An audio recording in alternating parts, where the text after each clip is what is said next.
So, meron isang graduate. Sabi nung graduate, Mr. President, can I have your watch as a graduation gift? And narinig ko, sabi ako, di ba? Narinig nung katabi ko. Narinig nung katabi ng katabi ko.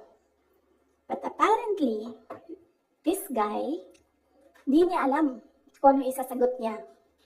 So, ang ginawa niya, pinaulit niya sa bata. What did you say? So, this time, syempre bata, hindi niya alam ba saan yung inulit ng bata, louder this time. Mr. President, can I have your watch as a graduation gift? Nasagot niya. Why? Why will I give you my watch? At that point, may sakit na ako. I wasn't feeling very well. Nandun lang ako, nakakatayo ako doon kasi may gamot ako.